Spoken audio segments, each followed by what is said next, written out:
Bonjour. Aujourd'hui, à l'invitation du professeur Sandra Bertheuzen, nous avons eu le plaisir de mettre en œuvre au sein du CFA du CNAM un exercice de simulation appelé e-Crisis qui permet aux apprentis d'expérimenter et d'être mis en immersion dans une cellule de crise et d'être confrontés à l'ensemble des stress, situations de prise de décision complexes qui sont rencontrées dans une réelle situation de crise. Donc durant toute la journée, ils ont eu à appréhender à la fois la compréhension du risque, le phénomène qui les intéressait, la coordination interservices avec les différents partenaires, que ce soit les secours, les autorités et les institutions, et à la fois la résolution de problématiques tout en pensant à la partie communication de crise. Cela a consisté à avoir 3 cellules de crise pour les étudiants, une cellule EHPAD, une cellule ARS, une cellule préfecture. Et ces 3 cellules ont eu à être confrontées à un fait générateur, à une situation de départ.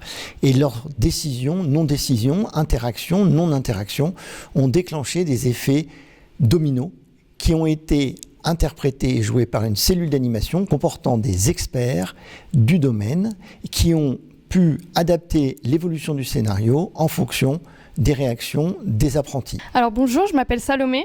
Bonjour, je m'appelle Simon. Et je m'appelle Alizé. On est étudiant en Master 1 Management Humaniste, gestion des établissements et services pour personnes âgées.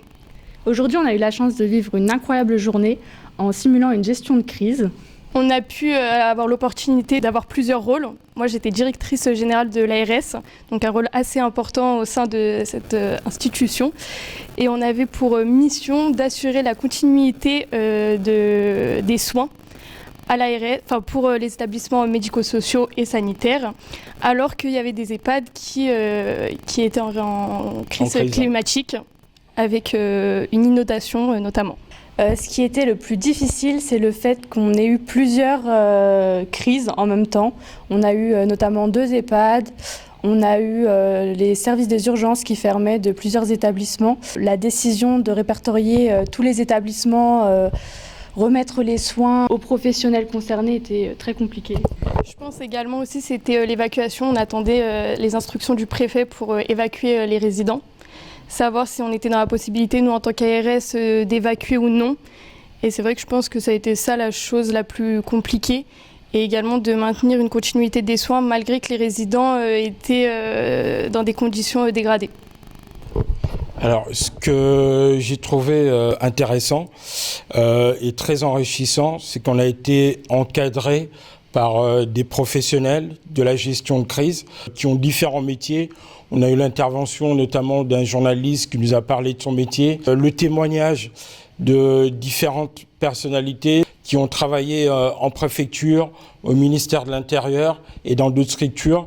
Et ça, je trouve que ça a été vraiment très intéressant. Oui, très enrichissant. On a pu faire un retour d'expérience très, très intéressant, avec notamment les statistiques de tout ce qu'on a pu envoyer comme message.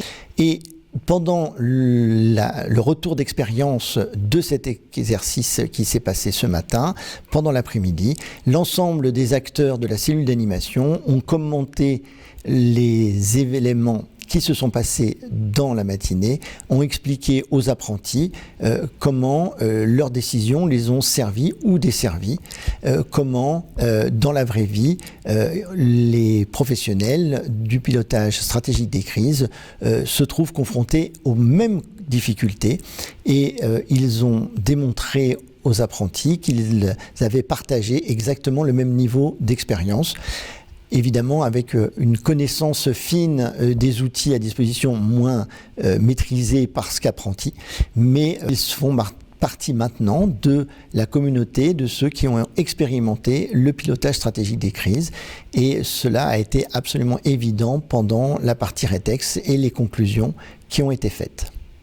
Au bout de 2 heures de gestion de crise, on était épuisés. Il y avait la fatigue, le stress. On est passé par toutes les émotions, l'euphorie. Donc c'est vrai que c'était très compliqué à gérer de 9h jusqu'à midi. Mais je trouve qu'on s'en est bien sorti.